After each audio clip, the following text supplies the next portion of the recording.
Hello दोस्तों, free online teaching one में आपका स्वागत है। तो हम आगे बढ़ते हुए कक्षा 10वीं गणित प्रश्न बैंक का प्रश्न क्रमांक 10 हल करेंगे। इसके पहले वाले वीडियो में हमने आपको अध्याय 3 2-4 वाले रैखिक समीकरण युग्म के 9 प्रश्न हल सहित उपलब्ध करा दिए हैं।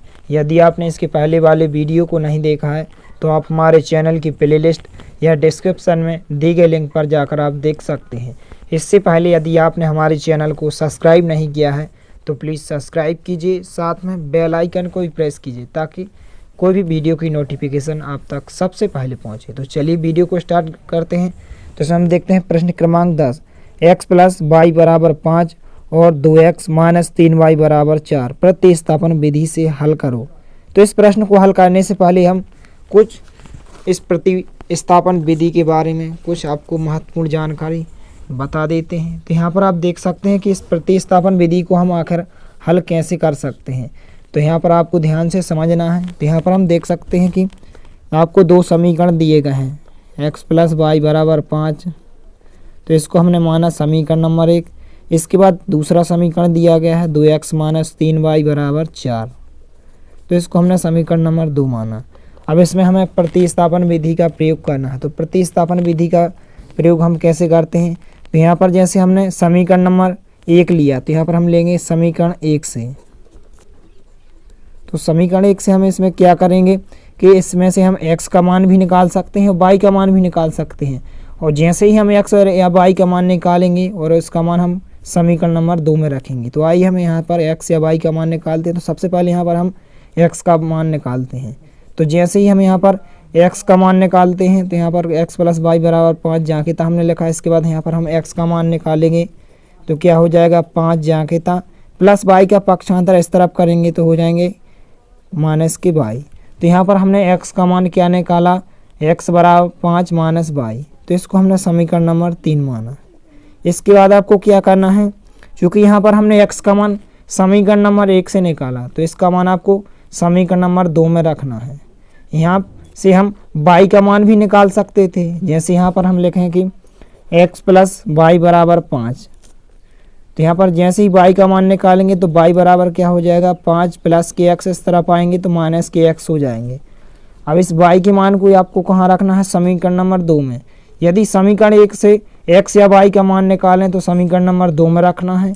यदि समीकरण नंबर 2 से x या y का मान निकालें तो समीकरण नंबर 1 में रखना है। तो इस प्रकार से इस प्रतिस्थापन विधि को हल कर सकते हैं। तो आइए इस प्रश्न को हम हल करते हैं। तो यहाँ पर सबसे पहले लिखेंगे हम हल।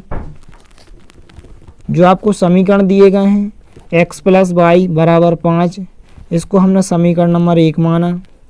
इसके बाद यहाँ पर दूसरा समीकरण दिया गया है 2x - 3y = 4। इसको हमने समीकरण नंबर 2 माना। इसके बाद यहाँ पर हम समीकरण 1 से, तो यहाँ पर हम लिखेंगे समीकरण 1 से। तो समीकरण 1 से यहाँ पर हम x का मान निकालेंगे। जैसे ही हम यहाँ पर x का मान निकालेंगे तो x + y, सबसे पहले आपको समीकरण को लिखना है। इसके बाद यहाँ पर x का मान निकालेंगे तो y का यहाँ पर पक्षांतर करेंगे तो +y उस तरफ जाएगा तो -y हो जाएगा। तो इसको हम समीकरण नंबर 3 नाम दे सकते हैं।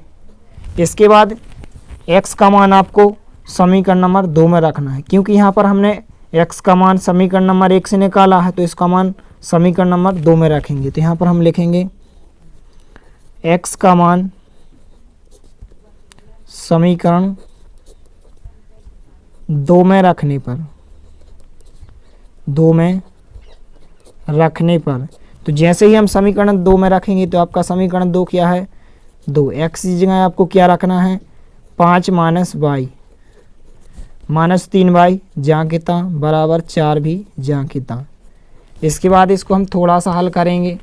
तो यहाँ पर देख सकते हैं कि 2 का गुणा इस पूरे कोष्टक में होगा तो 2 का गुणा 5 में होगा, 2 का गुणा y में भी होगा। तो कितना होगा 2 × 5 = 10 और 2 का गुणा y में होगा तो -2y -3y जांकेता = 4 भी जांकेता। इसके बाद यहाँ पर हम -2y और -3y कितने हो जाएंगे -5y 4 जांकेता प्लस 10 का पक्षांतर हम इस तरफ करेंगे तो -10 हो जाएंगे। तो हमने क्या किया कि अंक एक तरफ कर लिए हैं और x y वाली संख्या अलग कर ली हैं हमने यहाँ पर। तो यहाँ पर 5 माइनस के 5y बराबर क्या हो जाएंगे, माइनस के यहाँ पर 10 हैं और प्लस के 4 हैं, तो यहाँ पर माइनस के 6 बचेंगे। इसके बाद दोनों पक्षों से माइनस माइनस क्या हो जाएंगे, कैंसिल हो जाएंगे। तो y बराबर क्या हो जाएगा यहाँ पर 6/5, जो गुणा की संख्या है वो बटे में आ जाएगी। तो y का मान यहाँ पर कितना आ जाएगा, 6/5।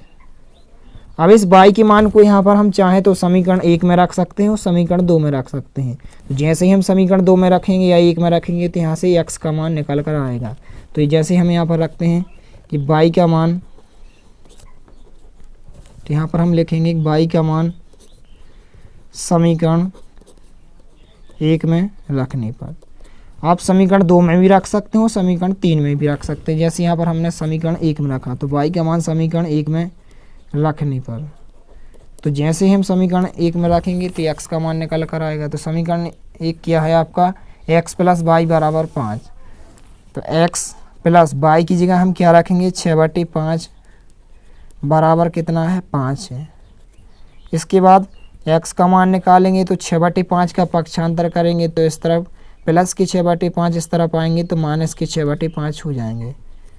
इसके बाद यहाँ पर हम इसको थोड़ा सा हल करेंगे, चूँकि यहाँ पर 5 के बटे कोई संख्या नहीं है तो इसके बटे हम 1 लिख सकते हैं। इसके बाद यहाँ पर हम एलसीएम लेंगे, 1 और 5 का एलसीएम यहाँ पर कितना हो जाएगा, 5 हो जाएगा। तो यहाँ पर हम लिखेंगे 5। इसके बाद 1 का गुणा 5 में करेंगे तो कितनी बार जाएगा, 5। तो 5 का गुणा ऊपर की संख्या में हो जाएगा 5 × 5 माइनस चिन्ह 6 जांकिता गुणा का चिन्ह। इसके बाद 5 का भाग 5 में करेंगे, कितनी बार जाएगा, 1। तो ऊपर गुणा हो जाएगा 6 से। इसके आगे हम और थोड़ा सा हल करेंगे तो x बराबर क्या हो जाएगा, 25 माइनस 6 एकम 6 और बटे कितने हो जाएंगे, 5। इसके बाद 25 में से हमें इस 6 को घटा देंगे तो यहाँ पर कितनी बचेंगे, यहाँ पर 19 बचेंगे और बटे 5 जाकिता। तो आपका x का मान कितना हो जाएगा, 19/5। तो इस प्रकार से आपको प्रतिस्थापन विधि को हल करना है। तो अतः हम लास्ट में लिख सकते हैं कि अतः x बराबर 19/5 तथा जो y बराबर कितना आया था, 6/5 होगा। तो ये आपके आंसर हो जाएंगे। तो इस पैटर्न का कोई भी प्रश्न आ जाए तो आपको इसी विधि से हल करना है। तो आप इस सॉल्यूशन का स्क्रीनशॉट ले लीजिए किस किस प्रकार से हमने इस प्रश्न को हल किया है। तो यहाँ पर सबसे पहले हमने यहाँ पर समीकरण नंबर 1 और 2 माना, इसके बाद यहाँ पर हमने y का मान निकाला, इसके बाद यहाँ पर x का मान। तो इस प्रकार से आपके आंसर हो जाएंगे। इसके बाद देखते हैं हम प्रश्न क्रमांक 11। आपको 2 समीकरण दिए गए हैं, 2x + 3y बराबर 11 और 2x - 4y बराबर -24 को हल करो एवं m का वह मान ज्ञात करो जिसके लिए आपको एक समीकरण दिया गया है y बराबर mx + 3। तो आपको क्या करना है, इन दोनों समीकरणों को हल करके x या y के मान निकाल ले हैं। इसके बाद आपको इस समीकरण में रखकर m का मान निकालना है। तो चूँकि क्वेश्चन में बताया नहीं गया है कि आपको इसको विलोपन विधि से हल करना है कि बाह्य गुणन विधि से कि प्रतिस्थापन विधि से, तो हम इन दोनों समीकरणों को विलोपन विधि से हल करते हैं। वो आइए हम इस प्रश्न को हल करते हैं। तो सबसे पहले लिखेंगे हम हल, जो आपको समीकरण दिए गए हैं 2x + 3y बराबर 11। तो इसको हमने समीकरण नंबर 1 माना। इसके बाद दूसरा समीकरण क्या है कि 2x - 4y बराबर -24। तो इसको हमने समीकरण नंबर 2 माना। इसके बाद यहाँ पर हम इसको विलोपन विधि से हल करेंगे। तो विलोपन विधि क्या होती है कि x या y के गुणांकों को क्या करना पड़ता है, समान करना पड़ता है। यहाँ पर आप देख सकते हैं कि चूँकि इस प्रश्न में दोनों समीकरणों में x के गुणांक समान है, तो इसमें हम क्या करेंगे, समान गुणांकों को समान नहीं करेंगे, इसमें हम डायरेक्टली इस सवाल को हल करेंगे। तो यहाँ पर हम लिखेंगे, इसलिए समीकरण 1 व 2 से विलोपन विधि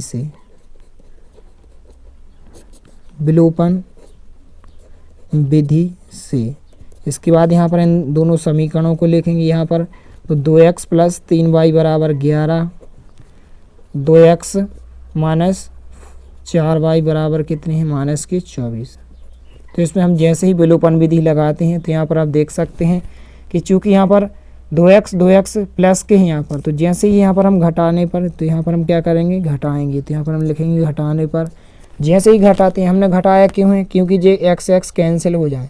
यदि 2x प्लस के यहाँ पर जुड़ जाएंगे और यदि इसको घटा देंगे तो यहाँ पर क्या हो जाएगा, चिन्ह पलट जाते हैं। तो प्लस का 2x है तो माइनस का 2x हो जाएगा, प्लस का माइनस का 4y प्लस का 4y हो जाएगा, और माइनस के 24 प्लस के 24 हो जाएंगे। तो जैसे हम घटाते हैं तो प्लस के 2x माइनस के 2x कैंसिल हो जाएंगे। इसके बाद 3y और प्लस के 4y कितने हो जाएंगे, 7y बराबर, यहाँ पर देख सकते हैं प्लस के 11 और प्लस के 24 कितने हो जाएंगे, 35। इसके बाद यहाँ पर हम y का मान निकालेंगे। तो जैसे हम y का मान निकालेंगे तो गुणा की संख्या बटे में आ जाएगी, तो 7 यहाँ पर बटे में आ जाएंगे, तो 35/7। इसके बाद यहाँ पर हम 7 से इसको डिवाइड करेंगे तो कितने आ जाएंगे, 7 पौना 35, 5 आ जाएंगे। तो यहाँ पर y का मान कितना आया, 5 आया। अब y के मान को यहाँ पर हम समीकरण 1 में भी रख सकते हैं और समीकरण 2 में भी रख सकते हैं। जैसे यहाँ पर हम रखेंगे समीकरण नंबर 1 में, तो यहाँ पर हम लिखेंगे y का मान समीकरण 1 में रखने पर, तो हमने y के मान को समीकरण नंबर 1 में रखा। तो जैसे ही हम समीकरण नंबर 1 में रखते हैं तो 2x जहाँ के था प्लस 3 भी जहाँ के था, और y की जगह हम क्या रखेंगे, 5 रखेंगे। तो हमने लिखा इंटू 5 बराबर कितने हैं, 11 हैं, तो हम बराबर में 11 लिखेंगे। इसके बाद इसको हम थोड़ा सा हल करेंगे। तो जैसे ही हम हल करेंगे तो 2x प्लस 3 का गुणा 5 में होगा, कितने आ जाएंगे, 15 बराबर हो जाएंगे 11। इसके बाद 2x जहाँ के था 11 भी जहाँ के था, प्लस 15 का पक्षांतर हम इस तरफ करेंगे तो माइनस के 15 हो जाएंगे। इसके बाद यहाँ पर हम 15 में से 11 घटाएंगे तो माइनस के यहाँ पर 4 बचेंगे। इसके बाद हम चूँकि यहाँ पर 2 गुणा में है तो यहाँ पर बटे में आ जाएंगे 2, तो माइनस के 4/2। 2 से हम इसको डिवाइड करेंगे तो 2 से जैसे ही डिवाइड करेंगे तो कितने आ जाएंगे, 2 दूनी 4, तो माइनस के 2 हो जाएंगे। तो यहाँ पर देख सकते हैं कि x का मान -2 आ चुका है, y का मान 5 आ चुका है। और चूँकि आपके लिए क्या ज्ञात करना है, यहाँ पर प्रश्न में m का मान ज्ञात करना है, तो हम x और y के मानों को इस समीकरण में रखेंगे। तो यहाँ पर हम लिखेंगे, यहाँ जो आपको एक समीकरण दिया गया, समीकरण आपका क्या है कि y बराबर mx प्लस 3, इसको हमने समीकरण नंबर 3 माना। तो यहाँ पर हम लिखेंगे कि x बराबर -2 तथा y बराबर 5 समीकरण नंबर 3 में रखने पर, तो हम x और y के मानों को समीकरण 3 में रखेंगे। तो समीकरण 3 में रखने पर, तो जैसे हम समीकरण नंबर 3 में रखेंगे तो यहाँ पर y का मान निकल कर आएगा। तो यहाँ पर हम लिखेंगे y की जगह क्या रखेंगे, 5 बराबर m जहाँ के था, x की जगह कितना रखेंगे, यहाँ पर x का मान -2 है तो हम यहाँ पर -2 लिखेंगे, प्लस 3 जहाँ के था। इसके बाद यहाँ पर हम इसको थोड़ा सा हल करेंगे तो 5 -2 का गुणा m से होगा तो कितने आ जाएंगे, माइनस के 2m प्लस 3 जहाँ के था। इसके बाद -2m का पक्षांतर हम इस तरफ करेंगे तो प्लस के 2m हो जाएंगे बराबर प्लस 3 जहाँ के था। यहाँ पर प्लस के 5 इस तरफ आएंगे तो माइनस के 5 हो जाएंगे। इसके बाद इसको हम घटा देंगे तो -5 में से 3 घटाएंगे तो कितने बचेंगे, माइनस के 2। इसके बाद यहाँ पर m का मान निकालना है, चूँकि यहाँ पर हमें तो गुणा की संख्या कहाँ आ जाती है, बटे में आ जाती है, तो -2/2। इसके बाद 2 से इसको हम डिवाइड करेंगे तो कितने आ जाएंगे, 2 एकम 2, तो m का मान कितना आ जाएगा, -1। तो अतः हम लिखेंगे, अतः m का मान -1 होगा। तो इस प्रकार का आपका कोई भी प्रश्न आ जाए तो आपको इसी विधि से हल करना है। तो आइए इस प्रश्न के सॉल्यूशन को हम देख लेते हैं। तो आपका इस प्रश्न का हल है, तो आप स्क्रीनशॉट ले लीजिए। इसके बाद ये हो जाएगा, इसके बाद ये हो जाएगा, इसके बाद ये हो जाएगा। तो आपको इन दोनों प्रश्नों को अच्छे से तैयार कर लेना है। यदि वीडियो पसंद आए तो प्लीज़ लाइक कीजिए, दोस्तों के साथ शेयर कीजिए, और यदि आपने हमारे चैनल को सब्सक्राइब नहीं किया है तो प्लीज़ सब्सक्राइब कीजिए। धन्यवाद।